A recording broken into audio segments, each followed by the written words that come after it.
Hello, friends, and welcome to a new episode of Iblis Manifestations podcast.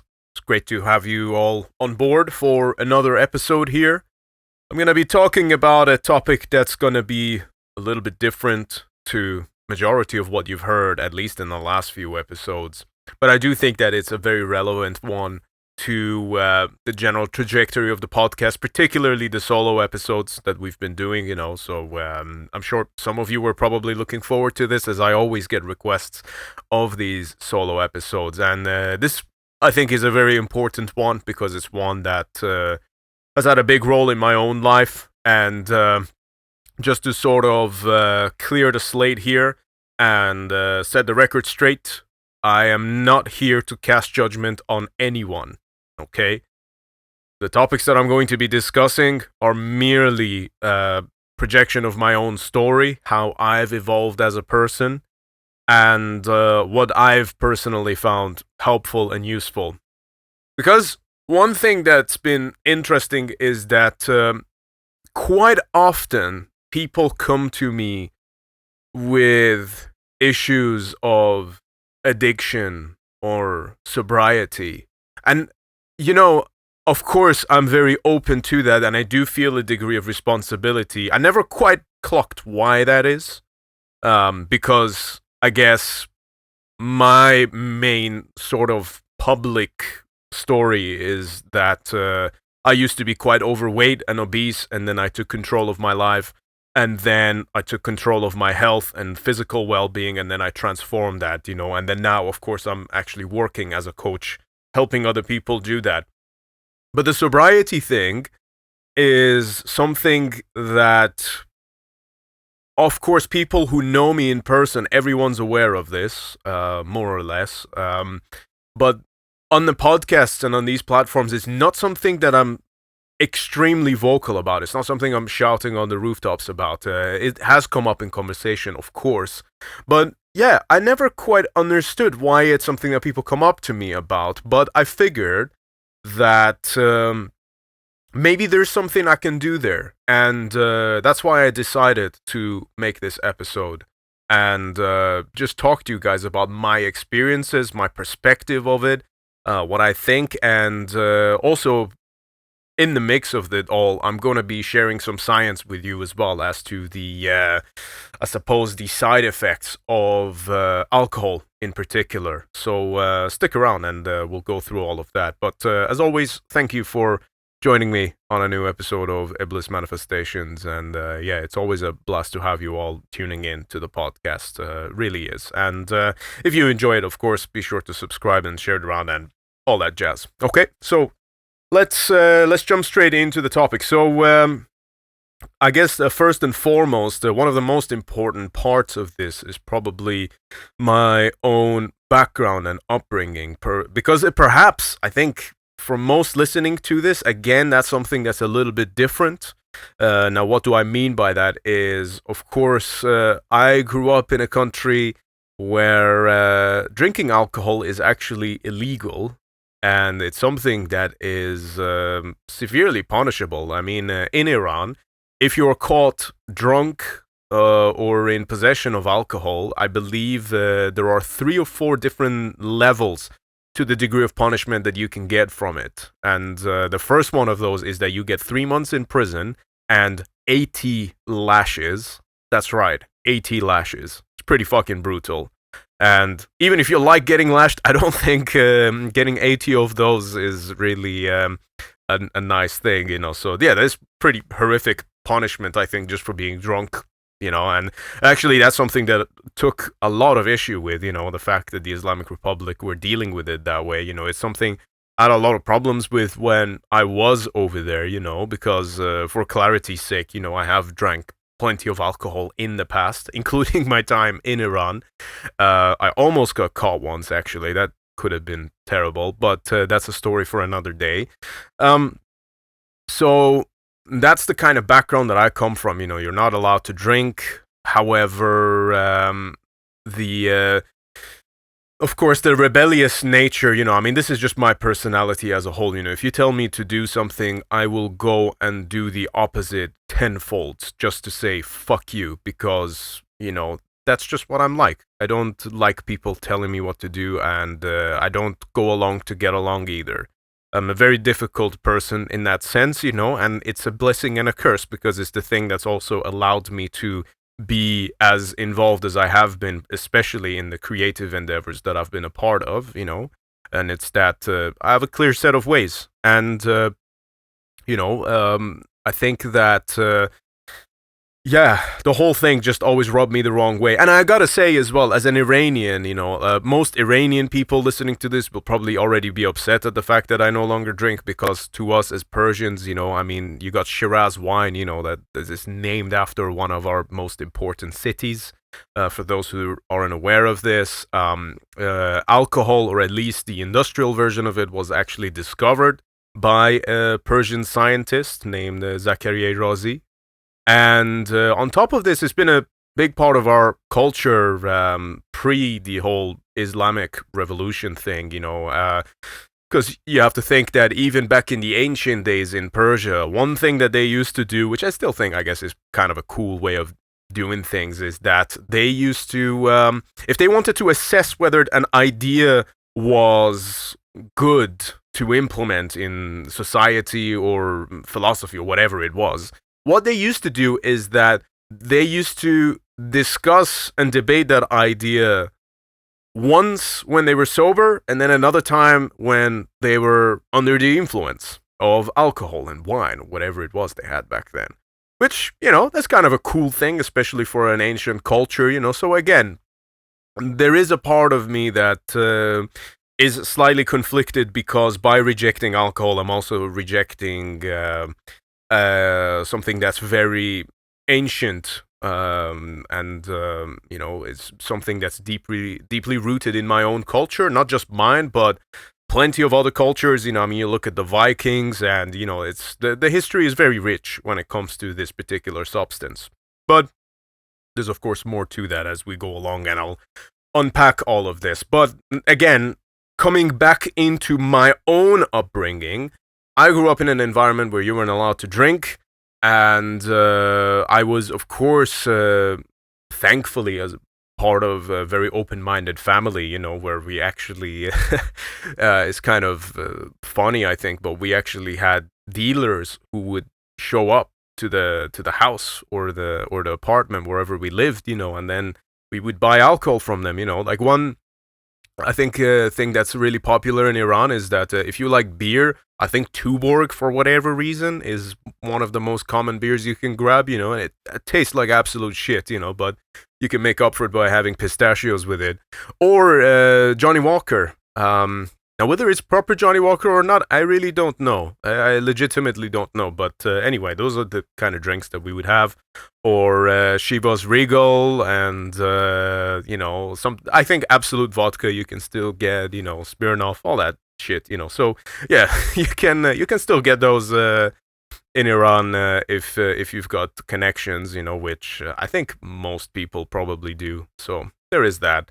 So yeah, it was that kind of a dichotomy in the whole thing, just culturally speaking, and even for me as a 15-year-old, this may seem very insane to some people, but because me and my friends still wanted to drink, we were already metalheads by this point, I was anyway, and yeah, we would go and actually buy industrial ethanol, and then we would mix that with fucking apple juice and drink it, and it never got you drunk, it just gave you a fucking headache, that's like, ethanol is like 95% pure, and you can actually go blind from having it. So that's the degree to which we went to, just to get drunk, part to rebel and say fuck you to the government, and then the part to, I guess, just kind of have fun, that's kind of what it was. But that's really just my own background of it, and then of course, when I first moved to the UK, that was actually one of the things that was really on my mind, thinking, oh shit, I get to drink freely now. And even though I was still just about a year from, so I was still actually underage when I came here, but because I always looked so much older than I actually was, same as I do now, I guess, people just never ID'd me, so I would rock up to a shop and just buy a bottle of Jaeger, no problem, and no one ever questioned me on anything ever, and I think I'm, kind of, by that point, especially with my upbringing, I was so used to just like doing shit that I wasn't supposed to anyway that it was just kind of like second nature to me as well. I didn't act nervous or anything, if you will. So, yeah.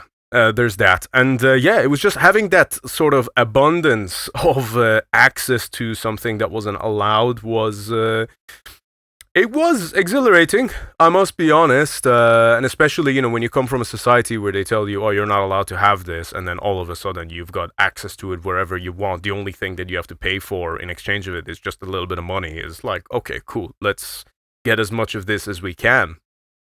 Now, one interesting thing that I noticed, it took me maybe a couple of years to realize this, and of course there are cultural implications of this as well, is that I always had a lot of fun, so when I talk about my time in Iran, I know it always sounds miserable, but I actually really enjoyed the time that I spent with my friends there, because we were all maniacs, first of all, and I kind of vibe with that, and we did lots of things, and lots of very, crazy shit that is dangerous.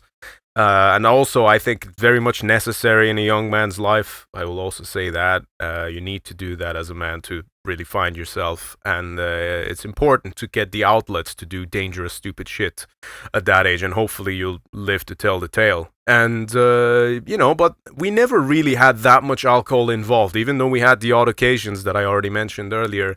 We were pretty much almost always sober, especially at that age, and I always had very fond memories of those things, I was like, oh my god, this is so fun, But then, when I moved to the UK, even though alcohol, which was kind of like the symbol of fun, was something that was all of a sudden available to me, I kept thinking that, you know what? I am drinking and I've got access to this, but I am really fucking miserable. Like at that time, I was genuinely so fucking depressed, and part of it I'd maybe put down to my own personal insecurities. Of course, there's the culture shock, there's the language difference, there's the culture difference, and I already considered myself to be fairly westernized before I moved out of Iran. I already wrote all of my lyrics in English. I already spoke English fluently before I moved out, so I was very, very westernized.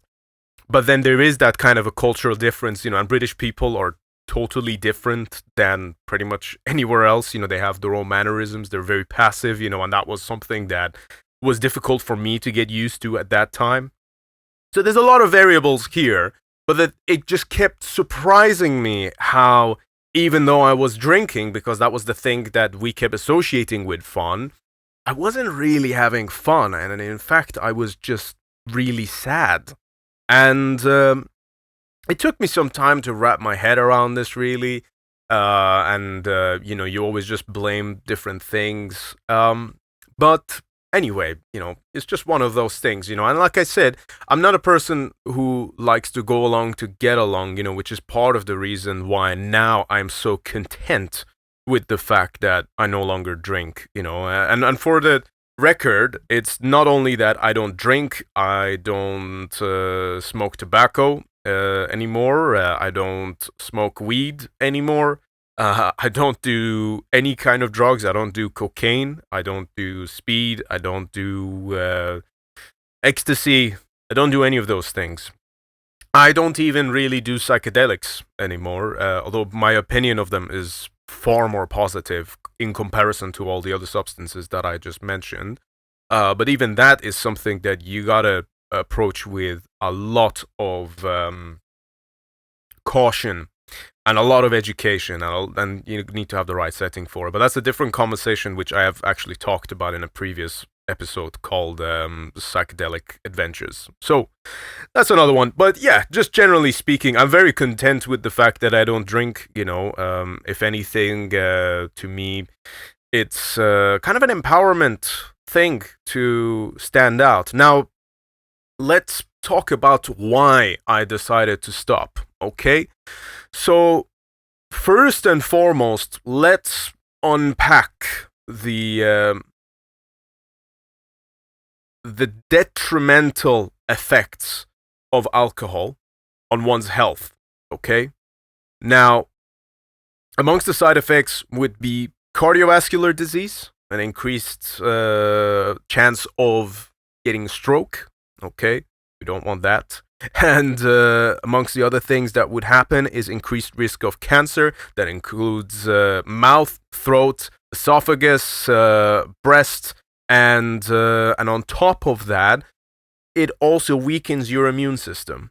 Okay? And in a world where you've got motherfuckers sending viruses out into the world, as a result of gain of function research, we definitely don't want a weakened immune system. Okay? And it also, makes for impaired judgment, makes for impaired coordination. That's why so many people, when they go out on a fucking Saturday, they end up either getting into a fight, getting their ass kicked, and then end up going to the hospital, and then they come back with a broken spirit and a broken body, and we don't fucking want that either. And another thing, here's a really funny one for you guys. Beer, which is known to be this manly, masculine fucking drink. Honestly, that is the biggest fucking scam of all. I think it's actually almost genius. Whoever's pulled this off, now you can look at who actually owns companies like Budweiser and whatnot, but let's not go down that route. The fact that beer culturally is a symbol of masculinity, whether it's, Homer Simpson or even 80s, 90s James Hetfield, I don't know, there's plenty of examples, that's just what we know beers to be at. And the thing with beer is the fact that it's simply filled with phytoestrogens. Now, for those of you who don't know what phytoestrogens are, that's a chemical compound which can actually mimic the structure of estrogen, meaning that it can actually bind to your estrogen receptors, and by doing so, it can have impact on your testosterone function. Okay, and not only that, it can actually reduce your body's production of luteinizing hormones, which again is responsible for testosterone production. And on top of that, it can actually directly have an impact on the testes' creation of testosterone. So basically, in short, this supposedly manly drink does nothing but reduce your testosterone levels, which, well, what does that do? It makes you gain weight, it makes you weaker, and it reduces your drive. It can impact your libido. So in short, this supposedly manly drink turns you into a pussy. Now, we can again get into why this is something that is so heavily culturally implemented. And listen, many of my friends drink beer. Okay, I've drank plenty of beer back in the day. It's like, oh, you come back home and then you crack open a cold one and then you have it with some pizza. Yeah, great, that's nice. But again, it's I think it's an idea that we're somehow conditioned to believe. I do think that the niceness of it, there's a degree of placebo involved. That, oh, this is something that's gonna make you feel good. Oh, like, you've earned this. You've earned this can of beer. You've earned this fucking six-pack. I don't buy that anymore. I do not buy that whatsoever. Now, of course, again, like I said, I'm not here to cast judgment, but it's a big fucking realization when you understand that, holy shit, this thing that's so available in society, this thing that is everywhere, that you can buy it from wherever you like, and is so heavily available to every single motherfucker, and you're almost encouraged to be a part of it. And if you are like me and you choose not to take part in it, then you're the fucking weird one somehow. It takes a lot to let that realization even sink in that, oh yeah, shit, hang on, maybe this is not as good for us as we think. Okay? And people get emotional about it, all right? If you reveal this kind of information to people, they get emotional, they get defensive because they don't want their comforts taken away from them. But comfort is not your friend, first and foremost, okay? We should have already established that by now, but in case we haven't, let's quickly unpack that. Now, the worst thing of everything that I've just mentioned is the fact that alcohol is extremely addictive, right? A lot of people, I've spoken to people online who've either approached me or people I've spoken to in person, have a real problem with alcohol dependency, and everyone says, oh, a little bit in moderation is okay. No, I don't even in moderation, it's not something that's good. Dr. Andrew Huberman did a fantastic episode on that. I can recommend that for you guys to go and check it out if you really want to know the science of it and how the whole a little bit's fine in moderation is also complete fucking bullshit. So let's also clarify on that front as well. Again, I'm not telling you what to do. I'm not telling you to stop drinking. I'm not telling you anything. But there are facts that you need to be aware of when making critical decisions on your life, which can not only impact you, but they can impact the people around you as well. Now, coming back to the addiction part,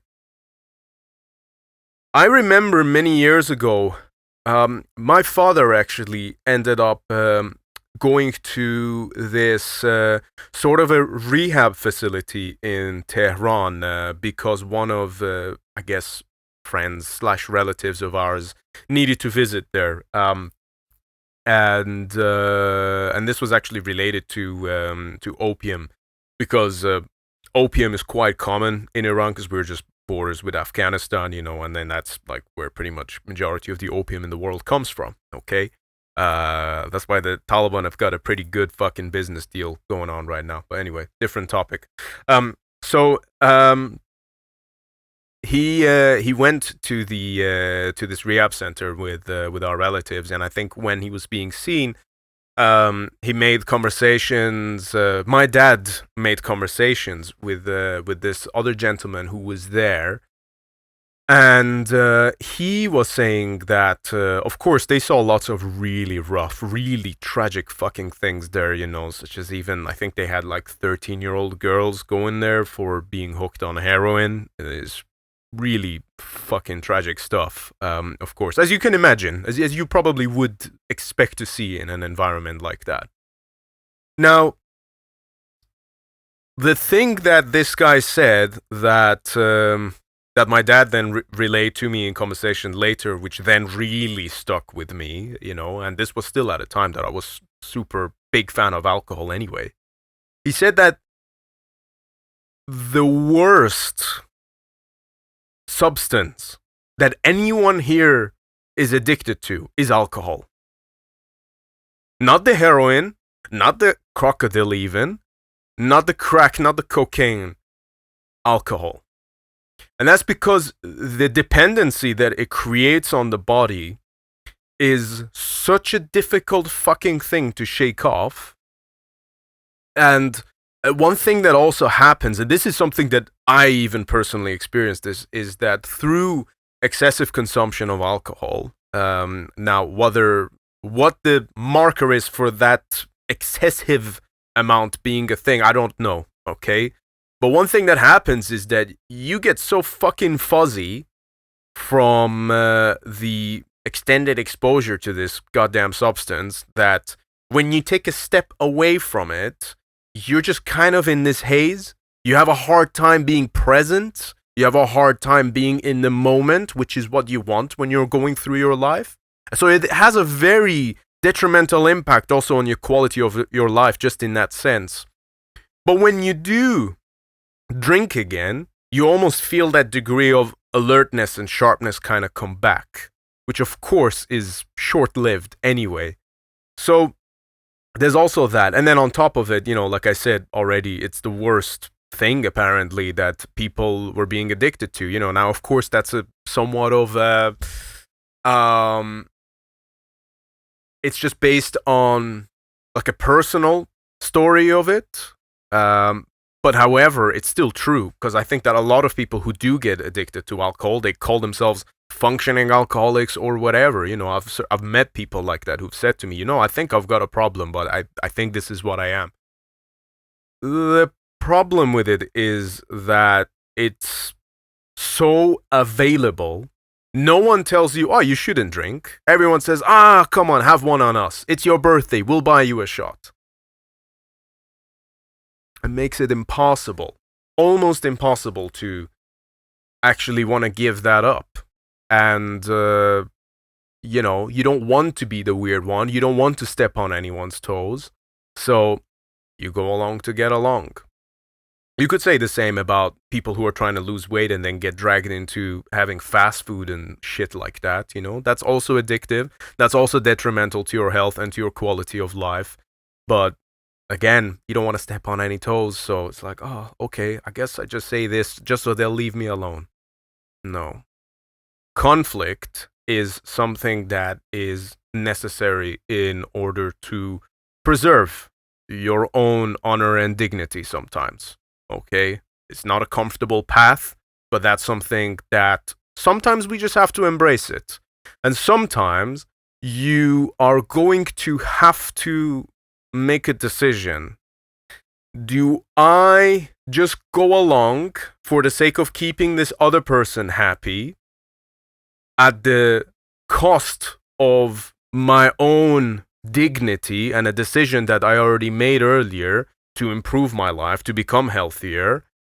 Or do I upset them and stick to my own morals and standards? Okay?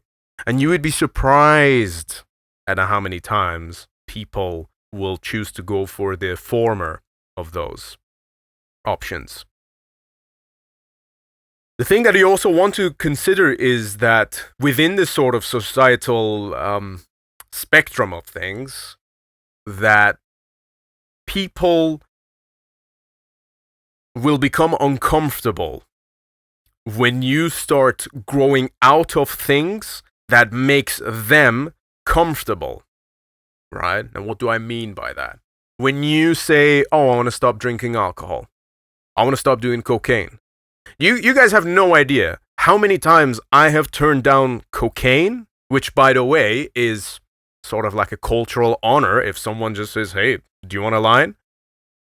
That's like something that's like, it's a lot of people's way of saying, oh, I approve of you as a person. I think you're a cool guy, so I'm going to give you a line of cocaine. And you guys know how many fucking times I've had to turn that down, literally, from my most favorite musicians of all time. And their response is always like, wow, no one ever says that. I guess more for me. Hey, cool. Right? No problem. Again, not a judgment on those people either. All right? They were making a nice gesture as far as I understand. But this is why it's important to set your own fucking standards in life and stick to them. All right? Now, as far as the idea of sobriety itself is concerned, for me, first and foremost, I never had a dependency problem. I never had an issue. In fact, for me, it was very much a slow burn, meaning that I kind of decided to slow down in 2018. And then in 2019, just for the sake of it, just for fun, I was like, you know what? Let's try not drink, see what happens. And then I went 9 months without drinking. I was like, wow, I actually feel fucking great. And then I kind of came back into it. And then we were doing some shows. And then, it was my, I think it was around my birthday that year. I was like, okay, I've been off this for however many months. Let's drink again. No problem.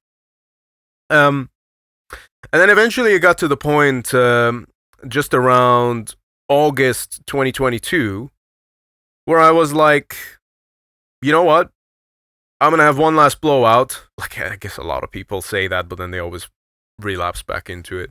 And then I said, you know what? I'm going to have one last blowout. I know that I've got the capability. I've got the confidence that if I don't want to drink again, I just won't do it.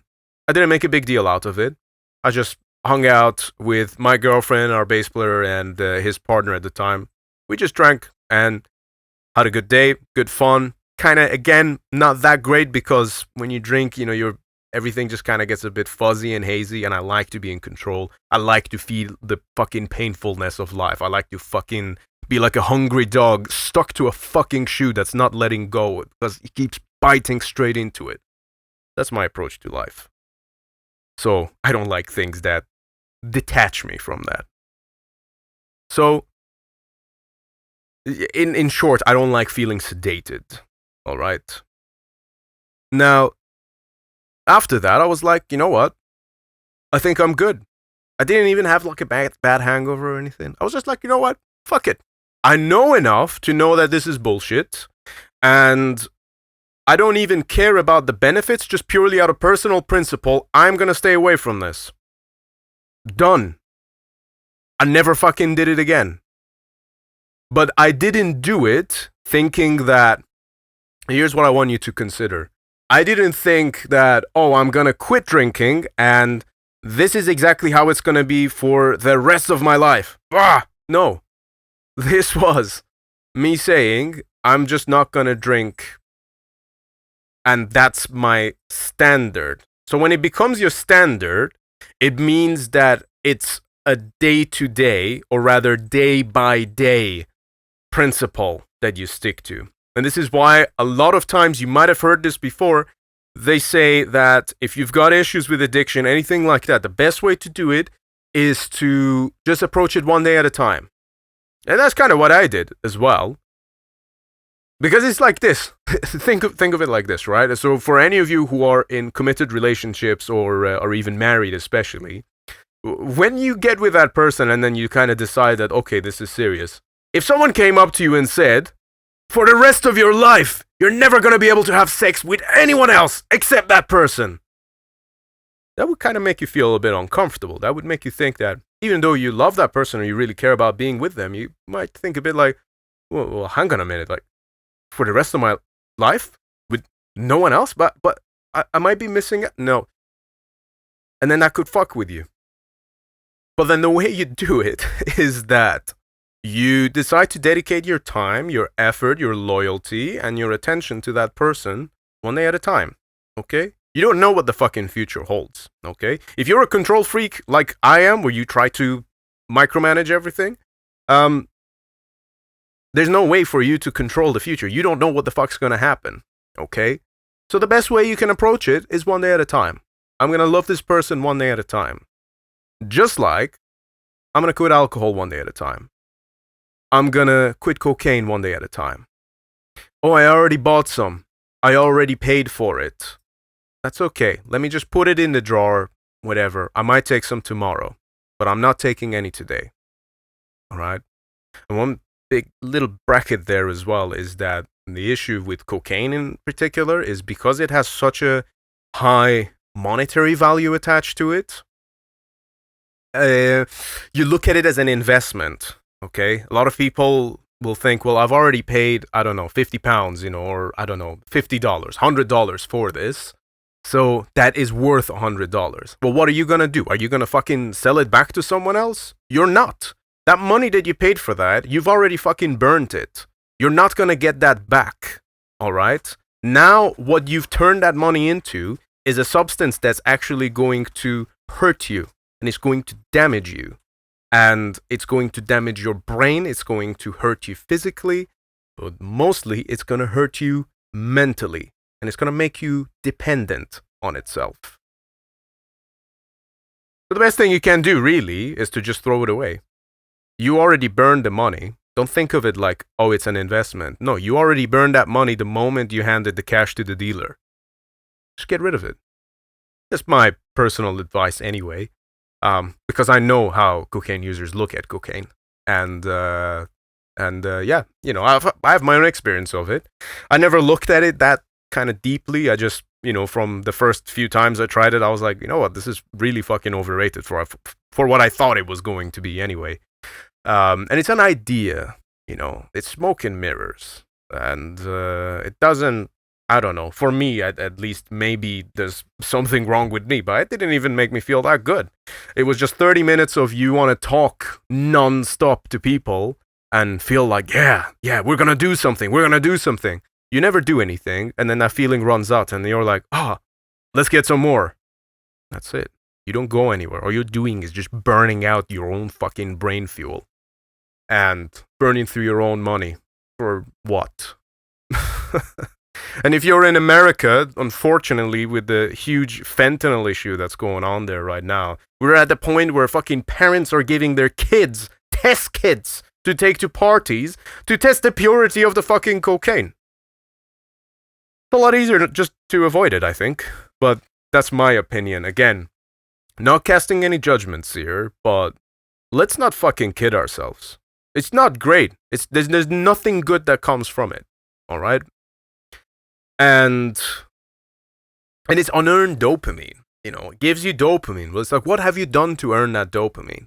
I did a fucking cold bath this morning, which absolutely fucking sucked. But you know what? When I came out, I felt great. And that was my dopamine. I earned it by suffering for it. What have you done to earn the dopamine that's in that cocaine? Did you work some hours and then now you got the cash to pay for it? Nature doesn't give a shit about that. And your body is nature. Your body's made of nature. And it really doesn't give a shit if you've worked hours at somewhere to pay for something. All it recognizes is the fact that, oh, there's this substance and now I'm reacting to it this way. Okay? So if you really want dopamine, earn it. Set a reward, whatever. Now, of course, I've talked a lot about the addiction side of it, or stopping cocaine, stopping alcohol, all of that. And again, just to kind of bring this all together, what you want to do, if that's something that you do want to implement in your life, is to just take it one day at a time. Approach it every single day as if it's a new project that day, as if it's a new goal to hit that day. Because that's kind of what it's like for me as well. I still hang out with my friends till stupid o'clock in the morning. I just don't take any of those substances, all right? And that's not to say, oh, I'm better than anyone. No, that's my competition against myself. That's to see, oh, can I do it? Can I do it? So to me, rather than it be this doom and gloom thing of, oh, I'll never get to have alcohol again. Oh, I'll never get to have cocaine again. No, to me, it's this fun project of let's see how long of a streak we can hold. Okay? Because I've got the confidence that even if I were to drink again, I probably never ever will at this point. But even if I did, I'll go back to not drinking again. No problem. And that's something that confidence is very important. And why do I keep using that word? It's because it's something that you have to create for yourself by ways of repetition, by constantly proving to yourself that you're capable of doing this. I mean, it's not a big fucking deal. Just don't fucking drink.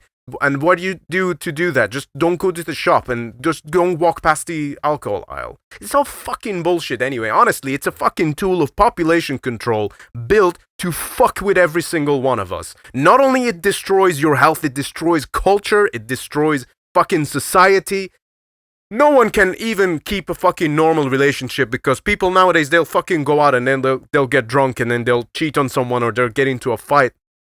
And then it's all like, oh, I got drunk, I'm so sorry. You know what? For me personally, I rather, if I do something really fucking horrible and malevolent, that I be 100% awake in that moment and be 100% in charge of it so that I can take responsibility for everything. But this idea of escaping from life, oh, that hurts too much. Let me run away. Let me numb my brain. Ugh. Fuck that. Fuck that. You're already here, so let's fucking live. If it sucks, good. Let it suck even more. But stop trying to run away from the feel of it. Just fucking soak in it. And again, that's my approach to life because I understand that pain or that feeling of discomfort is ultimately a currency. Now, this may be ad nauseum because I've talked about it so much on this podcast, but it's such an important thing about life to understand that, oh yeah, you know what? That discomfort that you're feeling there, that's the thing that is actually going to get you places. That's the thing that's fueling you. That's an asset. That's it's something that's being converted into an asset of yours. Okay? Now, we've talked about the philosophical aspect of this. We've talked about the physical aspect of it. We've talked about the societal. We've talked about all of the health effects of it. There's one more thing I really want to unpack here. And this may not sit well with everyone, but it is important. And that's the spiritual side effects of it. Okay? The school of thought which I have discovered for myself, within myself, through my life experiences, which hasn't always been the case, by the way, is that we as human beings, we are spiritual vessels that we connect to things much bigger than ourselves that aren't necessarily just a thing that's in your mind, but it's something that you connect to with your whole body. I think the very microbiome that's in our gut, that's in our whole system, which, as we know, every single one of us is made up of billions of microbiomes. That's right, billions. All of that is connected. And there is a degree of unison between those that I think once they're aligned, it allows you to reach something that's higher. And for the record, I do believe in a higher power.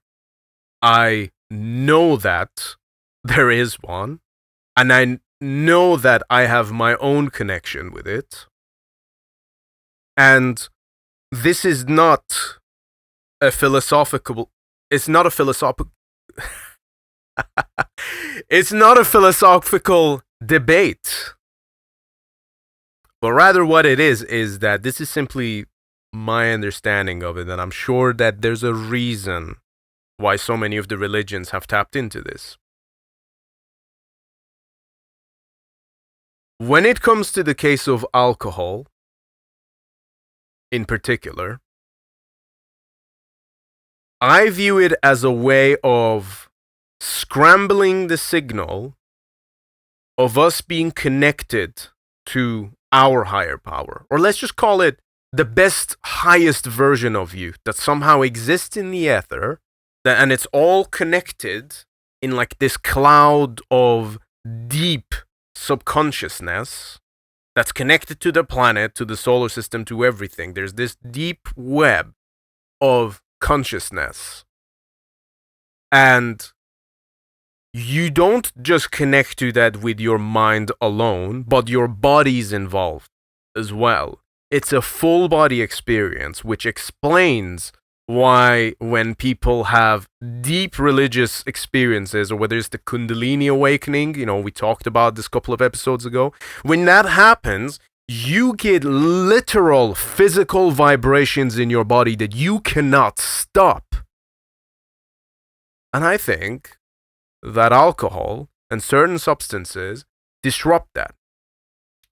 Because it's like there needs to be room for that energy to travel through. One very interesting analogy, which I have read in quite a few places now, came across this some years ago, and it's that you can look at the body as a vehicle, and you can look at it as a spirit vehicle. And there's only so much space in that vehicle. Now, with alcohol, or spirits as they call it, now why do they call it spirits? It's because it's a vessel for other spirits to enter your vehicle.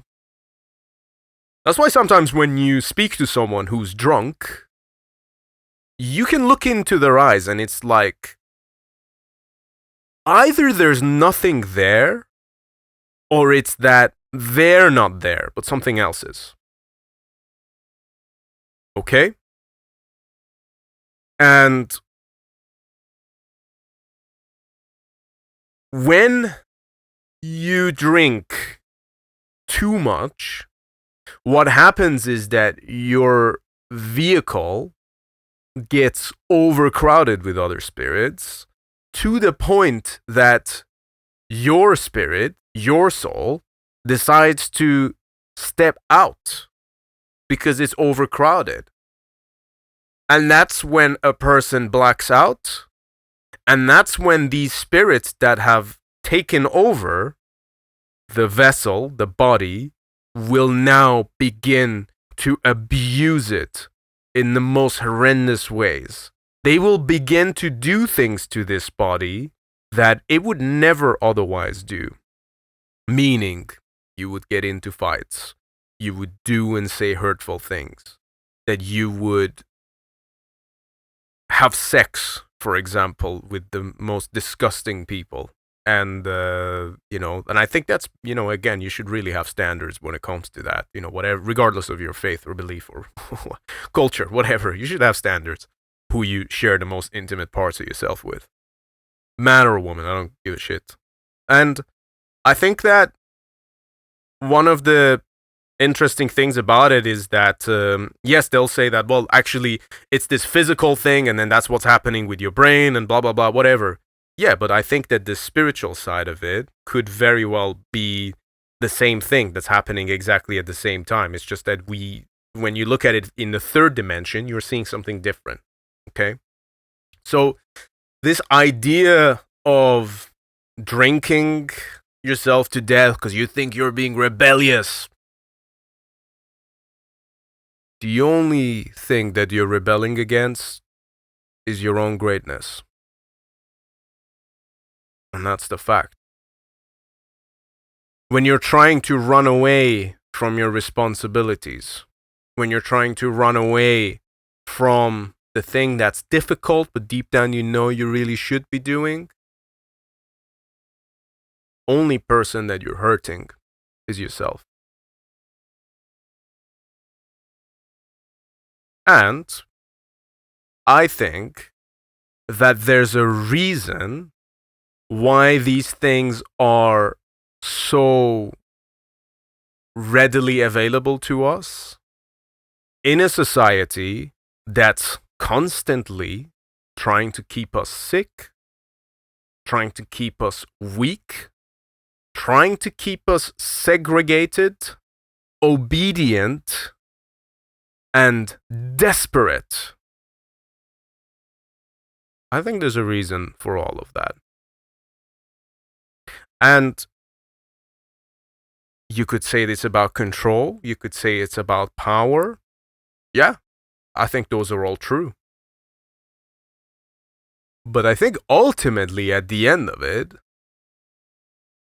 it's to stop us from reaching our very best potential spiritually.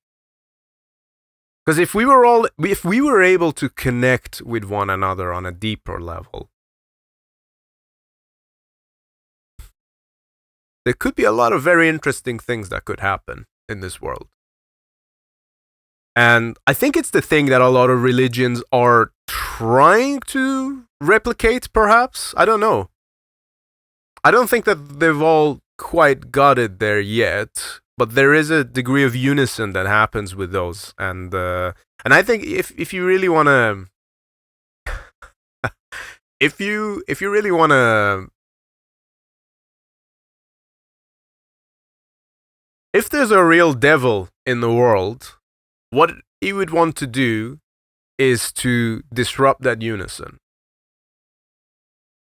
It's to somehow sneak in and corrupt that signal to our higher power, or rather to our own highest power. It's almost like it's all a fucking test, but then everything matters. Yes, it's a simulation, and we get that, but then it's like everything matters anyway. Yes, it's a game, but it counts. If you die in the game, you die in real life. Something, I don't know. But my point being that, listen, if you even want to take away the spiritual side of it, I know not everyone's of this school of thought. Again, it's not a debate. Me mentioning this, I'm purely projecting my own perspective here, although it's a perspective that's very valid to me. And it's something that becomes surprisingly more affirmed as I get older.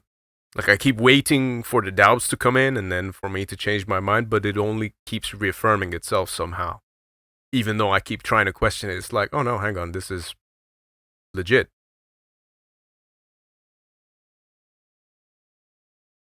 Coming outside of that, this is how I look at it. This is how I justify being sober. It's that my mind is my only weapon in life. And life is a situation that consistently requires a weapon. Why on earth would I want to have dirt and rust on my mind when instead I could keep it clear, and instead I could keep my weapon sharpened all the way throughout this experience? And that's one of the main reasons why I choose to stay sober. Ladies and gentlemen, thank you all very much for listening to this episode of Iblis Manifestations. And I understand it's a long and hard, difficult conversation. I'm sure that there's plenty of you who probably disagree with what I had to say. And you know what? That's okay. That's fine. But I do hope that you will at least think, or at least take in this perspective of, maybe he has a point. Or why does he think that? Rather than make presumptions about my stance on things, because, really, as I already started earlier on, I should be of the school of thought that, you should go drink and enjoy yourself as much as you like, because my surroundings when I first grew up told me not to do it, and someone tells me not to do something, then I tell them to fuck off. But I think it makes perfect sense why we should be sober and why we should take control of our life rather than try and escape from it. So, that's all I gotta say. For those of you who are genuinely struggling with issues of addiction, things like that, just do your research. Spend as much time as you can watching, listening to people with experience. I think there's like a lot of really great channels on YouTube I've noticed that actually talk about this stuff openly, with people with proper experience and education. I have a very particular set of experiences that may not be relatable for everyone, but I've shared them in hope that perhaps it might be of use to someone, okay? I'm not trying to convert anyone here. I'm not trying to, tell anyone what to do. I believe that, you guys should live your life in accordance to what feels right to you at that given moment. Like I said, I've changed my own mind on this subject a lot over the years. I've pretty much done a 180 on the whole thing. And it doesn't look like it's going to revert back. So, yeah, just do what feels right to you. Okay? But I hope that the perspective which I've shared with you guys has been of value. All right? And if you've made it this far into the episode, I do very much appreciate you sticking around. And keep fighting the good fight. Okay? If you are struggling, if you are in a situation where you think, you know what, I could be doing better, I should be doing better, you've got this. You can do it. Just take it one step at a time, and you'll fucking get there. All right? And then remember as well, it's not about just the destination, but it's the journey. I know this is a very cliche thing, but that's okay. That's fine. Doesn't matter. Doesn't matter what anyone thinks. Fuck people's judgment. All right? What matters is doing the right thing. Okay? Thank you all once again for joining me on this episode, and I'll see you on the next episode of Iblis Manifestations. Look after yourselves.